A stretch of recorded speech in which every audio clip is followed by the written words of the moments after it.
નમસ્કાર દર્શક મિત્રો, હું જાનવી નિમાવત અબ તક બુલેટિનમાં આપનું સ્વાગત કરું છું। વિસ્તૃત સમાચારો જોતા પહેલા જોઈએ આજની મુખ્ય હેડલાઇન્સ। રાજ્યના 11 શહેરોનું તાપમાન 40 ડિગ્રીને પાર। વડાપ્રધાન 2 દિવસમાં સૌરાષ્ટ્રની 7 સહિત રાજ્યની 13 લોકસભા બેઠકોને આવરી લેશે। વ્યાજખોરોના આતંકથી એલઆરડી જવાનના માતા પિતાનો સજોડે આપઘાત। હવે જોઈએ સમાચાર વિગતવાર। રાજ્યભરમાં ફરી કાળઝાળ ગરમીનો નવો રાઉન્ડ શરૂ થયો છે।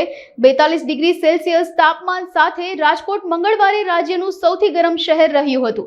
11 શહેરોમાં તાપમાનનો પારો 40 ડિગ્રી કે તેથી વધુ રહેવા પામ્યો હતો, જે ચોમાસા માટે ખૂબ જ સારી નિશાની છે। હજી તાપમાનનો પારો ઉચકાશે તેવી સંભાવના હવામાન વિભાગ દ્વારા વ્યક્ત કરવામાં આવી છે। મંગળવારે રાજકોટનું મહત્તમ તાપમાન 42 ડિગ્રી સેલ્સિયસ રહેવા પામ્યું હતું। રાજકોટ રાજ્યનું સૌથી ગરમ શહેર રહેવા પામ્યું હતું। આ ઉપરાંત અમદાવાદનું તાપમાન 40.6 ડિગ્રી, ડીસાનું તાપમાન 38.9 ડિગ્રી, ગાંધીનગરનું તાપમાન 40.7 ડિગ્રી નોંધાયું। આગામી 5 દિવસ રાજ્યભરમાં ગરમીનો પ્રકોપ યથાવત રહેશે। સૌરાષ્ટ્રમાં યલો એલર્ટ આપવામાં આવ્યું છે, જ્યારે દીવમાં ઓરેન્જ એલર્ટ જાહેર કરવામાં આવ્યું છે। મહત્તમ તાપમાનનો પારો 2 થી 3 ડિગ્રી ઉચકાશે। વડાપ્રધાન નરેન્દ્ર મોદી આજથી 2 દિવસ માદરે વતન ગુજરાતમાં ચૂંટણી પ્રવાસે પધાર્યા છે। તેઓ 2 દિવસમાં સૌરાષ્ટ્રની 7 સહિત રાજ્યની 13 લોકસભા બેઠકોને આવરી લેશે।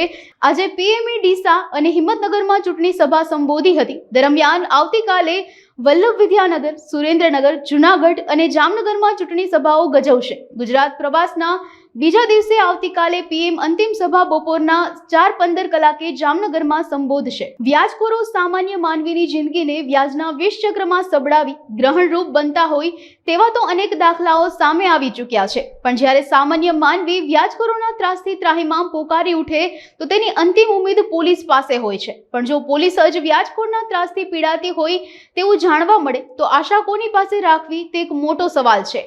આવું જ એક પ્રકરણ ટંકારાના છત્તર ગામે સામે આવ્યું છે, જ્યાં એલઆરડી જવાનના માતા પિતાએ વ્યાજખોરોના ત્રાસથી સજોડે મોત વહાલું કરી લેતા અરેરાટી મચી જવા પામી છે। રાજકોટ મહાનગરપાલિકાના મ્યુનિસિપલ કમિશનર દ્વારા એક અત્યંત મહત્વપૂર્ણ નિર્ણય લેવામાં આવ્યો છે, જેમાં જે વ્યાપારીઓ પોતાનો વ્યવસાય વેરો નહીં ભરતા હોય તેમના માટે ખાસ તાકીદે જણાવવામાં આવ્યું છે કે તેઓ પણ પોતાનો વેરો સમયસર ભરે। જો નહીં ભરે તો કાયદાકીય પગલાં લેવામાં આવશે। રાજકોટ મહાનગરપાલિકા મુખ્યત્વે તેની આવક વધારવા માટે વેરાની વસૂલાત કરતી હોય છે, જેથી અન્ય વિકાસ કામો ખૂબ સરળતાથી થઈ શકે, પરંતુ કડવી વાસ્તવિકતા તો એ છે કે વ્યવસાય વેરો ભરનાર વ્યાપારીઓની સંખ્યા નહિવત છે અને પરિણામ સ્વરૂપે રાજકોટ મનપાને વેરા પેટે ખૂબ ઓછી આવક થાય છે।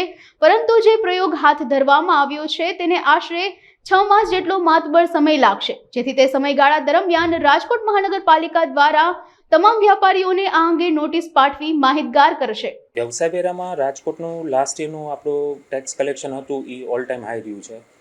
28.5 કરોડ જેવી રિકવરી કરી છે। હવે અમે એ દિશામાં કામ કરી રહ્યા છીએ કે જે વ્યવસાય રાજકોટ સિટીમાં કરી રહ્યા છે એ મિલકત નંબર સાથે લિંક કરતા જઈએ અને જે લોકોનું રજિસ્ટ્રેશન નથી થયું એમને પણ વેરાના દાયરામાં લાવીએ। એટલે એ જે પરિપત્ર કરવામાં આવ્યો છે એમાં કોર્પોરેશન એવું કહી રહ્યું છે કે જે કોઈ એજન્સી રાજકોટ મહાનગરપાલિકા સાથે કામ કરી રહી છે, હવે એમાં ઘણી એજન્સી એવી છે કે જે વસ્તુ સપ્લાય કરે છે, અમુક એજન્સી એવી છે કે જે માણસો સપ્લાય કરે છે, તો આ બંને વ્યવસાય તો કરે છે તો આમણે પણ વ્યવસાય વેરો ભરવાનો રહે। તો આ લોકોને જ્યારે પેમેન્ટ કરવામાં આવે છે એની કામગીરીનું, તો અકાઉન્ટ્સ ડિપાર્ટમેન્ટ અને ઓડિટ ડિપાર્ટમેન્ટ એન્શ્યોર કરી લે કે જે તે પેઢીએ એમને ચૂકવવા પાત્ર વ્યવસાય વેરો ચૂકવી દીધો છે, એમનું કોઈ પગલાં લેવા કે એવી કોઈ વાત નથી। આ દિશામાં પરિપત્ર થયો છે। હવે આનો પૃષ્ઠભૂમિ કંઈક એવી છે કે કોઈ પણ સરકારી એકમ છે એ રાજ્ય સરકારના નિયમો ઉપર ચાલે છે। જે કોઈ કામગીરી સોંપાઈ છે એમાં એક ન્યૂનતમ વેતન ધ્યાને લેવામાં આવતું હોય છે, જે સરકાર દ્વારા નક્કી કરવામાં આવે છે। હવે જે રીતનું ન્યૂનતમ વેતનનો દર નક્કી થયેલો છે એ મુજબ કોઈ પણ વ્યક્તિ 12,000 ઉપર પગાર મેળવે છે। હવે આવું જ્યારે બને છે તો એ વ્યક્તિ વ્યવસાય વેરા પાત્ર છે। એટલે જે એજન્સી અમને સ્વીપર સપ્લાય કરે છે, ક્લાર્ક સપ્લાય કરે છે, વાલમેન સપ્લાય કરે છે, તો આમને ન્યૂનતમ વેતન ધ્યાને રાખીને પેમેન્ટ ચૂકવાય છે। તો હવે અમે સાથે સાથે એ પણ એન્શ્યોર કરશું કે જે કર્મચારી એજન્સીએ કોર્પોરેશને સપ્લાય કર્યા તો એ માથાદીઠ વ્યવસાય વેરો પણ એજન્સીએ ક્લિયર કરે છે. 1/4/18થી વેરા વસૂલાત શાખાએ કાર્પેટ એરિયા પદ્ધતિ અડોપ્ટ કરી. એની અંદર 14 હેડમાં રાજકોટમાં જે 6 લાખ મિલકતો છે એ બાયફર્કેટ કરવામાં આવી છે. એમાં હોસ્પિટલ, વાડી, પાર્ટી પ્લોટ, ગેરેજીસ, મોલ, આ રીતે બાયફર્કેશન થયું છે. અમે હેડવાઇઝ આ મિલકતો ટ્રેક કરીએ છીએ. હવે મેં જેમ અગાઉ કીધું એમ કે વ્યવસાય વેરાની નોંધણી મિલકત નંબર સાથે લિંક કરતા જઈએ છીએ. એટલે એક હેડ ઉપાડી જે તે મિલકત ધારકને અમે નોટિસ પાઠવવાનું શરૂ કરેલ છે. આગામી 7 મે મંગળવારના રોજ મતદાન દિવસ હોવાથી ઠેર ઠેર મતદાન જાગૃતિ કાર્યક્રમનું આયોજન કરવામાં આવ્યું છે. ત્યારે રાજકોટ સાયકલ ક્લબ અને મહાનગરપાલિકા દ્વારા મતદાન જાગૃતિ માટે સાયકલ રેલી યોજાઈ હતી. આ રેલીમાં 60થી વધુ લોકો જોડાયા હતા. રાજકોટના રાજમાર્ગો પર સાયકલ રેલી દ્વારા મતદાન જાગૃતિ માટેનો સંદેશો પહોંચાડવામાં આવ્યો હતો. લોકો પોતાની કિંમતી 10 મિનિટ દેશ માટે આપે અને દેશના બદલાવમાં ભાગીદાર બને તેવી અપીલ કરવામાં આવી હતી. ઉર્વી સોલંકી, અમે રાજકોટ સાયકલ ક્લબ અને આરએમસી તરફથી એક વોટિંગ માટે અવેરનેસ માટેની રેલી ઓર્ગેનાઇઝ કરી છે.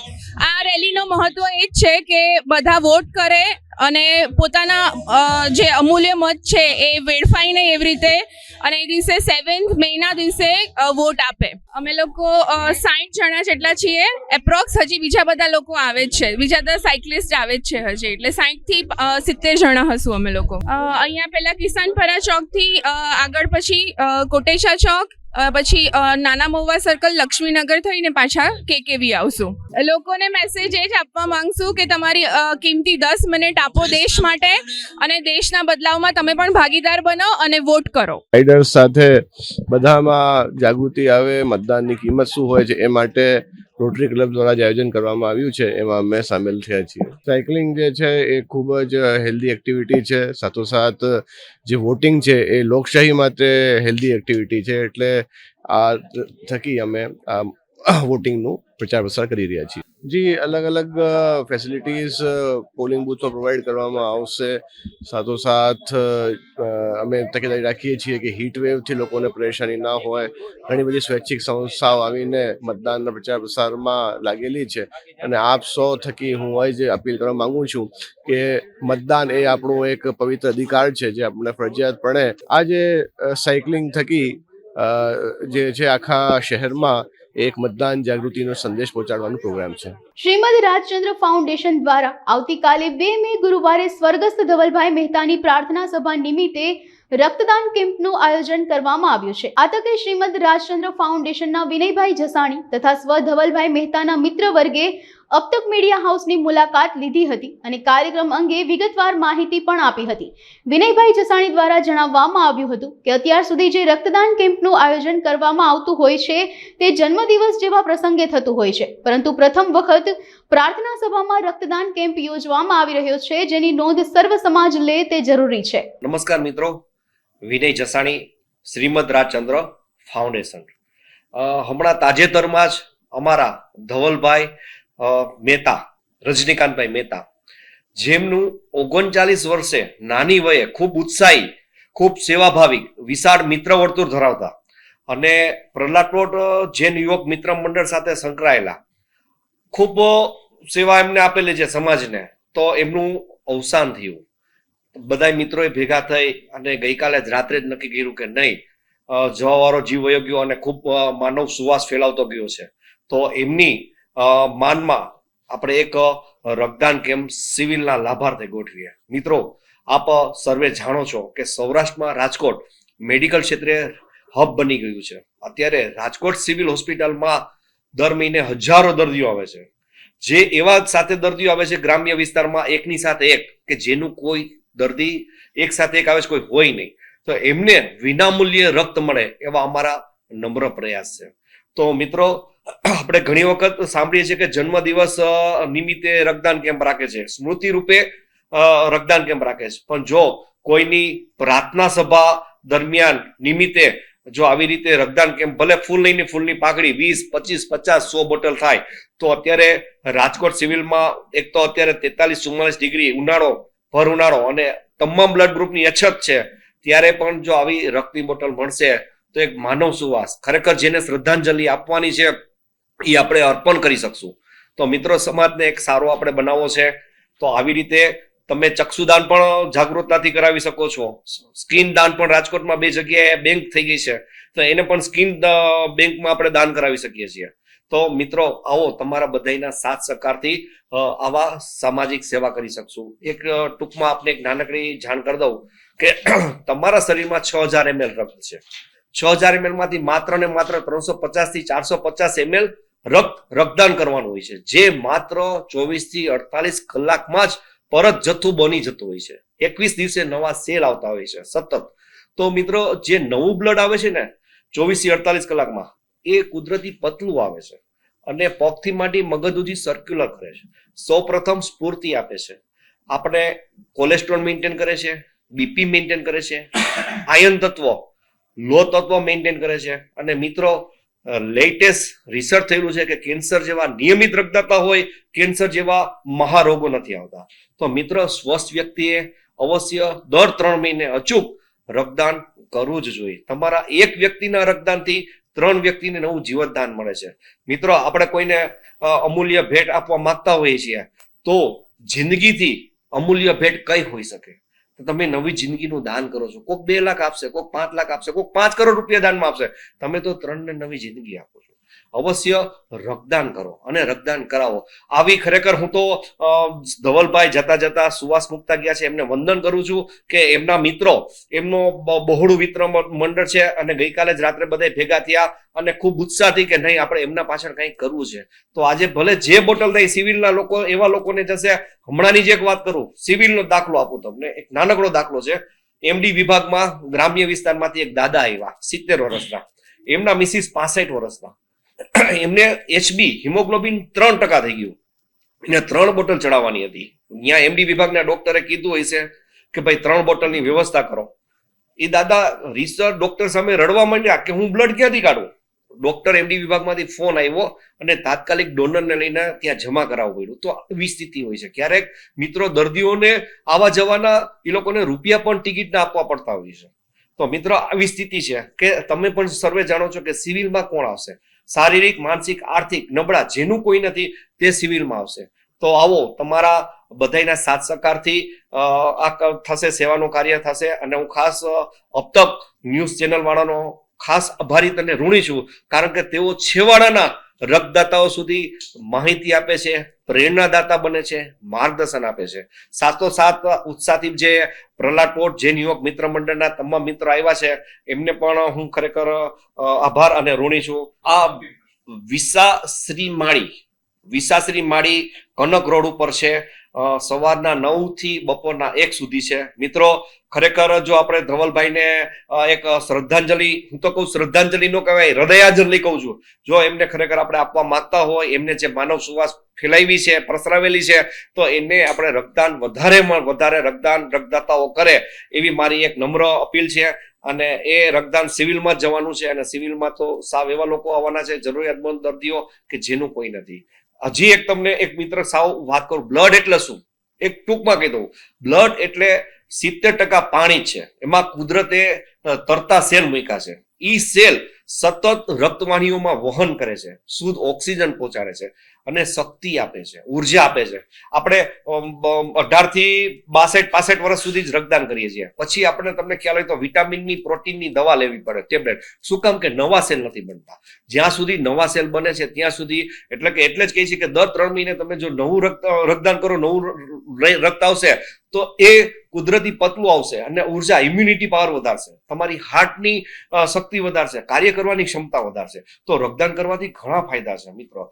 તો આપણે તો આપણા માટે 8 કલાક આપીએ છીએ, આપણા સમય માટે, પરિવાર માટે, પણ આપણે એવા લોકોને કંઈક વિશ્વાસ ભાવે આપવાનું છે કે જેનું કોઈ નથી. તો મિત્રો, આવો, તમારા બધાના સાથ સહકારથી જ આ કાર્ય થશે. રક્તદાન અચૂક કરો અને કરાવો. ખૂબ ખૂબ આભાર. ભારત માતા કી જય. જય હિન્દ. જામનગરમાં વડાપ્રધાનના આગમનના પગલે પોલીસ એલર્ટ મોડમાં જોવા મળ્યા હતા. જામનગરમાં આગામી 2 મે ગુરુવારે વડાપ્રધાન જાહેર સભા સંબોધશે, જેને લઈ એડિશનલ ડીજીના અધ્યક્ષ સ્થાને સુરક્ષાને લઈ 10 આઈપીએસની હાજરીમાં બેઠક યોજાઈ હતી. જામનગરમાં ધન્વંતરી ઓડિટોરિયમ ખાતે એડિશનલ ડીજી રેન્જ આઈજીની અધ્યક્ષતામાં યોજાયેલી આયોજન બેઠકમાં ઉપસ્થિત તમામ અધિકારીઓને વડાપ્રધાનના રૂટ સહિતની સભાસદની વ્યવસ્થાનું માર્ગદર્શન અને સૂચના આપવામાં આવી હતી.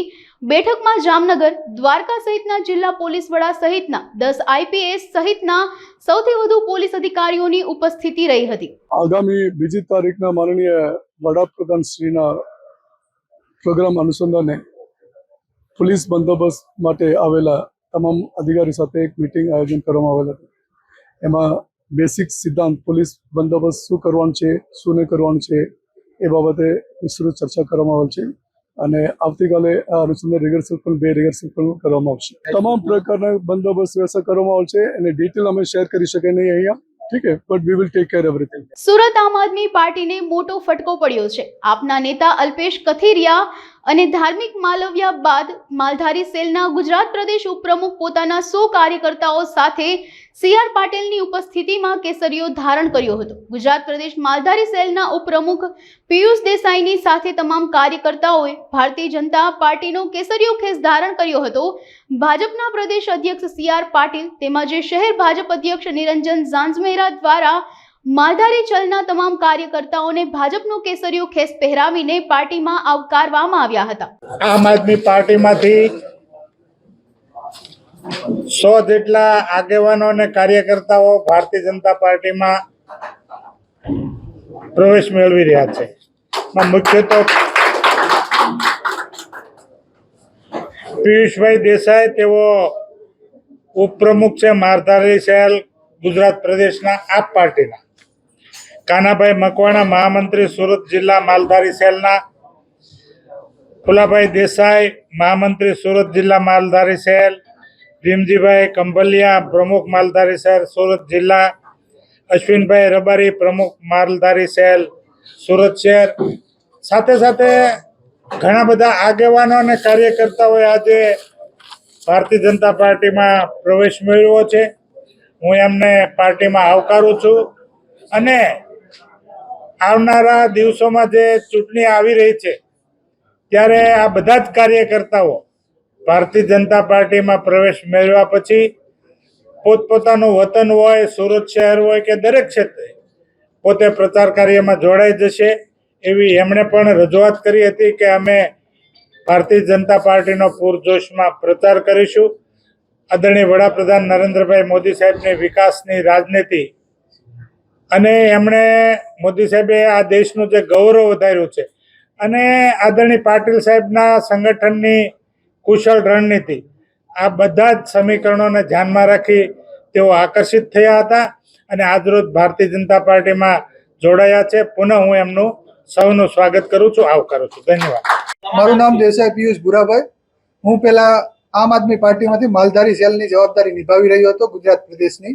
અત્યારે હાલ મેં વિધિવત રીતે CR પાટીલ સાહેબના હાથે અને સંગઠનના હાથે મેં અત્યારે હાલ ભાજપમાં જોઈનિંગ કર્યું છે અને એમાં મારી વિચારધારા હતી કે સંગઠનને મજબૂત કરવા માટે અને લોકોના પ્રશ્નો અને લોકોનું કામ થાય એના માટે મેં અત્યારે હાલ બીજેપીનો જોઈન કરી છે અને ભારતીય જનતા પાર્ટીની અંદર હું તન મન ધનથી સેવા કરીશ.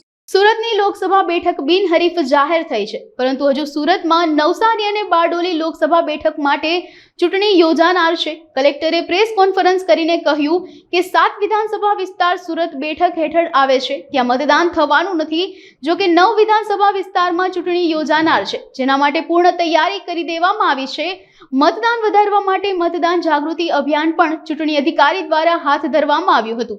તો EVM અને વીવીપેટ મશીનની ફાળવણી પણ કરી દેવામાં આવી છે. માંગરોળ, માંડવી, કામરેજ, બારડોલી અને મહુવા વિધાનસભા બારડોલી લોકસભા હેઠળ આવે છે.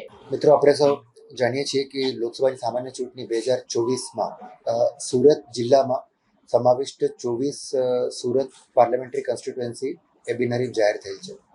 બટ મીડિયાના માધ્યમથી અને અમુક સોર્સેસથી એવું જાણવા મળે છે કે લોકોને એવું લાગે છે કે આખા સુરત જિલ્લામાં જ હવે કંઈ ચૂંટણી યોજાવાની નથી, બટ એ વાત સત્યથી પરે છે.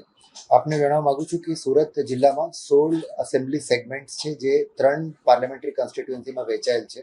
એમાંથી 7 જે એસેમ્બલી સેગમેન્ટ્સ છે એમાં 155 ઓલપાડ, સુરત ઈસ્ટ, સુરત નોર્થ, વરાછા, કરંજ, કતારગામ અને સુરત વેસ્ટ, આ 7 એસેમ્બલી સેગમેન્ટ છે એ સુરત પાર્લામેન્ટરી કોન્સ્ટિટ્યુઅન્સીમાં છે અને અહીંયા ચૂંટણી યોજાવાની નથી.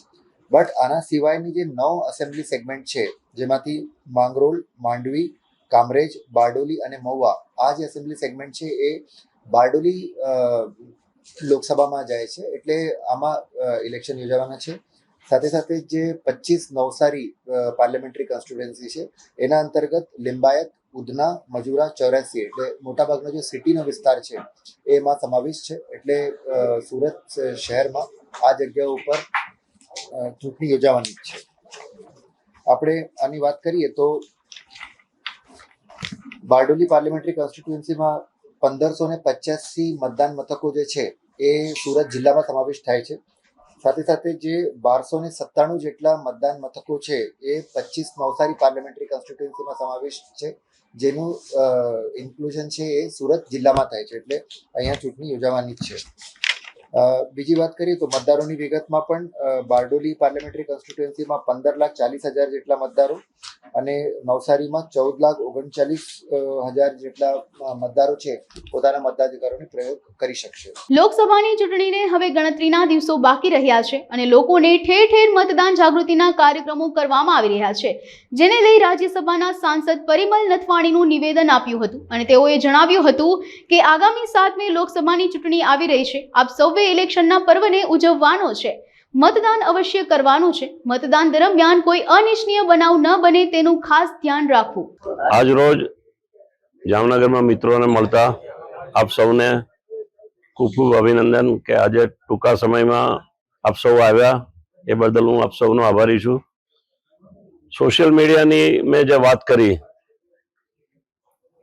એ હેલ્ધી હોય ત્યાં સુધી બરાબર હતું અને ગુજરાતની જે પરંપરા છે, ખાસ કરીને જામનગરની પ્રણાલિકા છે એ એક હેલ્ધી છે. ચૂંટણી આવશે અને જશે, 7 તારીખ જતા કોઈ વાર નથી લાગવાની અને દરેક લોકો, આપણે લોકસભા પહેલા પણ જોઈ છે, ચંદ્રેશભાઈ લડતા હતા, વિક્રમભાઈ લડતા હતા, પછી પૂનમબેન આવ્યા અને એક હેલ્ધી વાતાવરણ હતું. તો મારું એવું સજેશન છે કે મતદાન કોઈની બાજુ કોઈ પણ કરે અને દરેક પાર્ટીને પોતાનો અધિકાર છે એટલે લડવાના, પરંતુ એમની પાછળ નેતાઓ તો પ્રામાણિકતા રીતે કામ કરે છે, ચાહે લોકસભામાં બીજેપીના હોય કે કોંગ્રેસના હોય.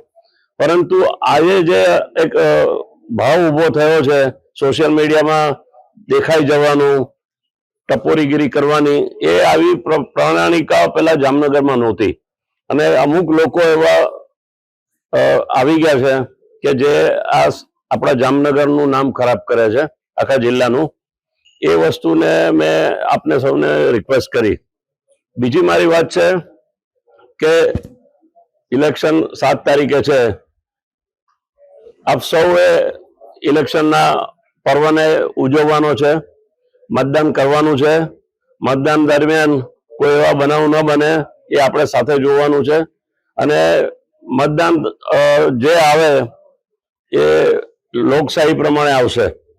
તો દરેક લોકોને મારી વિનંતી છે કે લોકસભાની ઇલેક્શનમાં આપ સૌએ ધીરજ રાખી અને કોઈ પણ ઉમેદવારને આપણે મત આપીએ, પરંતુ આપણો મત ચોક્કસ થવો જોઈએ અને 7 તારીખે આપણે શાંતિથી મતદાન કરીએ અને કોઈ એવા બનાવ ન બને એવી મારી નમ્ર વિનંતી છે. વલસાડ જિલ્લાના સરીગામ ખાતે આવેલી લક્ષ્મી વિદ્યાપીઠમાં શાઇન બ્રાઇટ શાળાના સિતારા કાર્યક્રમનું આયોજન કરવામાં આવ્યું હતું. આ વિદ્યાપીઠમાં 10 વર્ષ જેમણે શિક્ષક, ડ્રાઈવર, પટ્ટાવાળા કે પછી અલગ અલગ વિભાગોમાં સેવા આપી કર્તવ્યનિષ્ઠ કામગીરી કરી છે એવા શિક્ષકોને ટ્રસ્ટી ચુનીભાઈ ગજેરા અને સામાજિક અને ગાંધીવાદી ગફુરભાઈ બિલખિયાના હસ્તે સન્માનિત કરવામાં આવ્યા હતા। આ કાર્યક્રમની શરૂઆત દીપ પ્રાગટ્યથી કરવામાં આવી હતી। 10 વર્ષથી લક્ષ્મી વિદ્યાપીઠને વટવૃક્ષ બનાવનારાને સન્માનિત કરવામાં આવ્યા હતા। मैं अपने माननीय ट्रस्टी महोदय चुन्नी भाई गजेरा जी को बहुत बहुत धन्यवाद देना चाहूँगी कि उन्होंने हम सबकी मेहनत को, लगन निष्ठा को जो है ध्यान में रखते हुए हम सबके 10 साल पूरे होने के इस अवसर पर हम सभी कर्मचारियों को, जहाँ कार्य करने वाले लोगों को उन्होंने अपने कर कमलों द्वारा हम लोग सबको सम्मानित किया है। इसके लिए हम सब बहुत आभारी हैं। ये विद्यालय जो है एक हमारा घर परिवार जैसा ही है और हमारे संस्थापक जो हैं, हम सबकी तरफ से मैं उनको धन्यवाद देना चाहूँगी जो उन्होंने ऐसा सोचा और हम सबको इस काबिल समझा और इस सम्मान से सम्मानित किया। धन्यवाद। લક્ષ્મી વિદ્યાપીઠના જે સમાનતા છે, નાનો માણસ કે મોટો માણસ, હું તો ગાંધીજન છું, મને બહુ ગમ્યું અને દરેકને નહીંતર વેચનારા 1-2-3ને આપી દે ને પછી કે વેચી લેજો, એને બદલે દરેક માણસને ચુનીભાઈ ઊભા રહીને બધા મહેમાનોને હાથે જે આ વિતરણ કર્યું, બહુ આનંદિત થયો છું। આ ગાંધીની રીત છે, આ ભારત માતાની રીત છે, આ રામ ભગવાનની રીત છે અને મને બહુ ગમ્યું છે।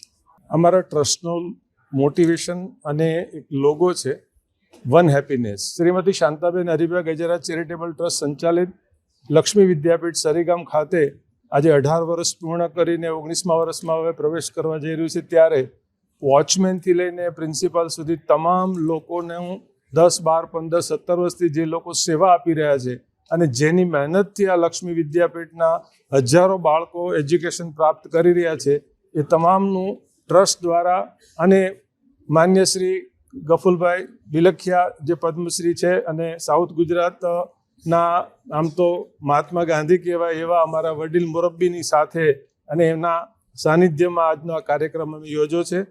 અને દરેક કર્મચારીને અમે પરિવારના જેમ પરિવાર સમજીને રાખીએ છીએ। અમે કોઈ નોકર કે કર્મચારી તરીકે ક્યારેય નથી રાખતા। આ અમારા ટ્રસ્ટ અને અમારા પરિવારનો વર્ષોથી આ એક મોટિવ રહ્યો છે, વન હેપીનેસ। Thank you. આજે ગુજરાત સ્થાપના દિવસ, જેને લઈ સમગ્ર રાજ્યમાં ભારે ઉજવણી કરવામાં આવી રહી છે, ત્યારે ગાંધીધામમાં કર્તવ્ય ટીમ દ્વારા છત્રપતિ શિવાજી મહારાજ, મહાત્મા ગાંધી, ભાઈ પ્રતાપજી, સરદાર વલ્લભભાઈ પટેલ, સ્વામી વિવેકાનંદજી અને શહેરમાં વિવિધ જગ્યાએ સ્થાપિત વીર અને મહાપુરુષોની પ્રતિમાની સફાઈ, સુશોભન અને ફૂલહાર કરી ગુજરાત સ્થાપના દિવસ ઉજવવામાં આવ્યો હતો। સુરેન્દ્રનગરમાં સરકારી હોસ્પિટલોમાં ટીબી રોગની દવાઓનો જથ્થો ખૂટી જવાથી દર્દીને ભારે હાલાકી ભોગવવી પડી રહી છે।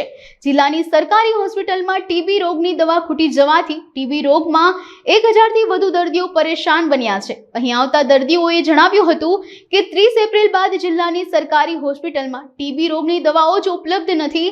જિલ્લા સરકારી હોસ્પિટલમાં ક્યારે ટીબી જેવા ગંભીર રોગની દવાઓ આવશે તે હજુ નક્કી નથી।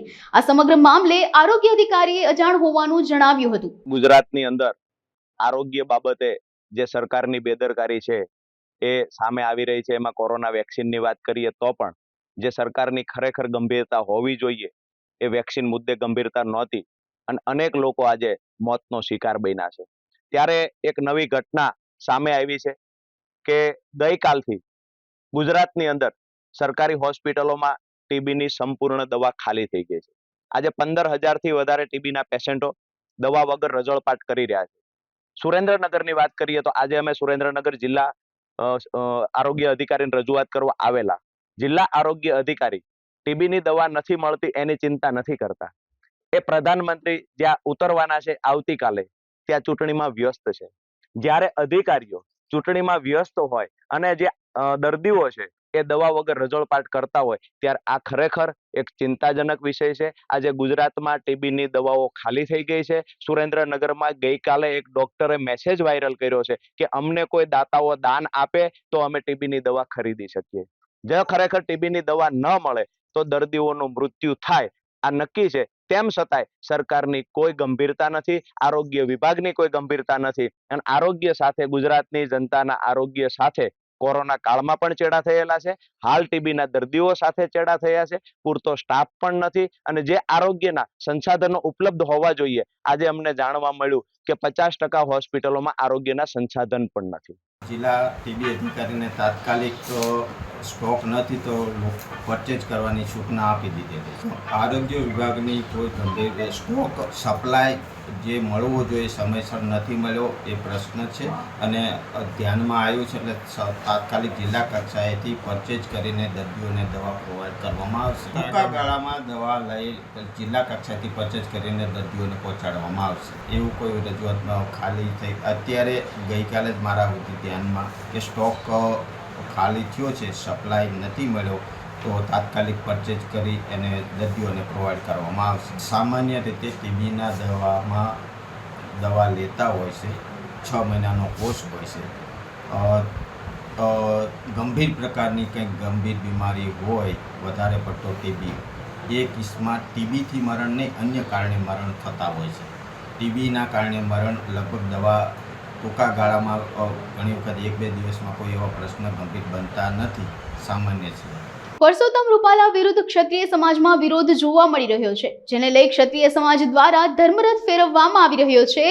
રાજકોટ ક્ષત્રિય અસ્મિતા આંદોલન મધ્યસ્થ કાર્યાલયથી અસ્મિતા ધર્મરથ શોભાયાત્રા નીકળી હતી.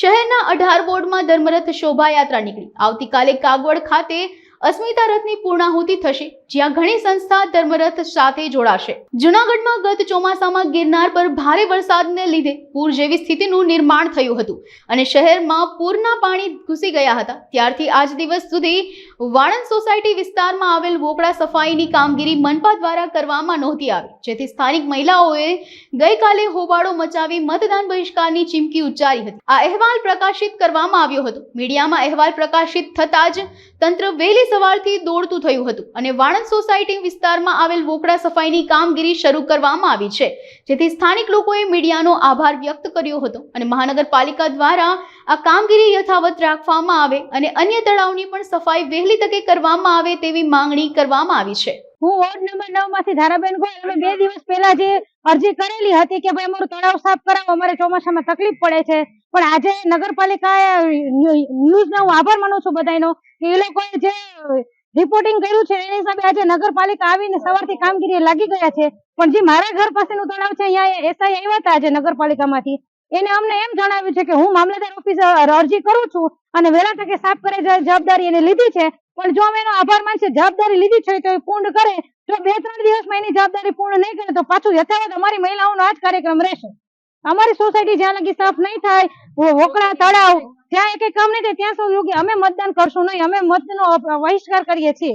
સુરત શહેરમાં ક્રાઇમની ઘટનામાં સતત વધારો થઈ રહ્યો છે. શહેરના ઉમરા પોલીસ સ્ટેશન હદ વિસ્તારમાં આવેલ વાસ્તુ લક્ઝુરિયા બિલ્ડિંગના ફ્લેટમાં ચોરીની ઘટના સામે આવી હતી. ફ્લેટમાંથી સોના ચાંદીના દાગીના તેમજ રોકડ રકમની ચોરી થઈ હતી. આ બાબતે ઉમરા પોલીસ સ્ટેશનમાં ચોરીની ફરિયાદ નોંધાઈ હતી. તપાસના અંતે પોલીસે આ ગુનાનો ભેદ ઉકેલી કાઢ્યો. ઉમરા પોલીસ દ્વારા ચોરીના ગુનામાં ભાગતા ફરતા કાયદાના સંઘર્ષમાં આવેલા આરોપીની ધરપકડ કરવામાં આવી છે. તેની પાસેથી સોના ચાંદીના દાગીના ઉપરાંત રોકડ રકમ સહિત કુલ 8.94 लाख रुपया मुद्दामाल जब्त કરવામાં આવ્યો છે. उमरा पुलिस स्टेशन की हद में वास्तु लग्जरिया अपार्टमेंट्स में प्रियंका धर्मेश भाई कोठारी ने 28 तारीख को फरियाद किया कि उनके घर से कुछ दागीना और कुछ कैश चोरी हुआ है. बाद में जब वेरिफिकेशन किया गया तो करीब 10 लाख का सारा जो मुद्दा माल है वो उनके घर से चोरी हुआ था और सीसीटीवी फुटेज वगैरह इसके लिए चेक किए गए तो पता लगा कि 3rd फ्लोर पे उसी बिल्डिंग में 3rd फ्लोर पे चांदमल जी रहते हैं. उनके राजस्थान के निवासी हैं और अपने गांव से एक माइनर बच्चे को अपने पोते के साथ खेलने के लिए लाए थे. तो वो जो माइनर बच्चा है वो ही उनके बाथरूम की खिड़की से निकल के और 1st फ्लोर के बाथरूम तक बाहर से आया पाइप के सहारे और अंदर घुस के उसने ये जो है दागीना और कैश है वो चोरी किया था. और बाद में जो जुवेनाइल है उसको अभी पुलिस के साथ में है और उसको जेजेबी के सामने प्रोड्यूस किया जाएगा और मुद्दा माल है वो सारा रिकवर कर लिया गया है और अभी इन्वेस्टिगेशन चालू है. रीज़न उस पूछताछ में उसने बताया कि उसको मोबाइल फ़ोन लेना था गेम खेलने के लिए और सीआईडी क्राइम का वो बहुत शौकीन था देखने का, तो वो उसको मोबाइल में देखने था तो इसीलिए उसने ये चोरी किया.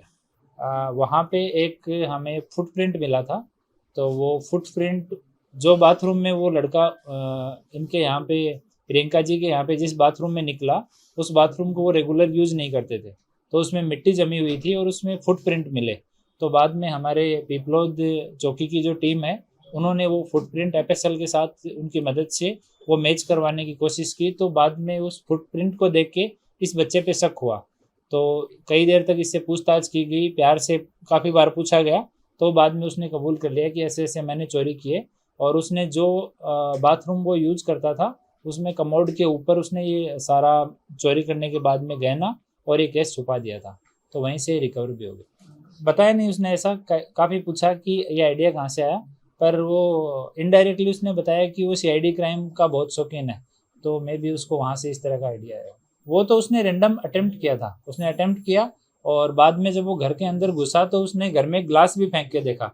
और डुप्लेक्स घर है तो ऊपर से ग्लास फेंका कि अगर कोई होगा तो ग्लास उठाने के लिए आएगा या बाहर निकलेगा तो मैं निकल जाऊंगा वापस। तो कोई नहीं आया, तब उसको लगा कि घर खाली है। फिर उसने रूम चेक करना चालू किया। उस टाइम पे घर में कोई नहीं था, वो लोग बाहर गए हुए थे। 2 दिन के बाद वो वापस लौटे, तब उनको चोरी का पता लगा। तो वो सरप्राइज थे कि बाहर के सीसीटीवी में कुछ नहीं आ रहा है, घर का लॉक एज इट इज है और घर में चोरी हो गई। जो टॉयलेट के पाइप आते हैं बाहर के, उनको पकड़ के उनके सहारे वो नीचे उतर गया और पंचनामा करवाया पंचों के रूबरू में, तो रिकंस्ट्रक्शन भी किया है। तो वो तो विद इन 1 मिनट वो ऊपर चढ़ गया, वापस पाइप से ही चढ़ा, जहाँ से निकला वहीं से ही। हाल समाचारों में बस आटલું। વધુ સમાચારો માટે જોતા રહો અબ તક। નમસ્કાર।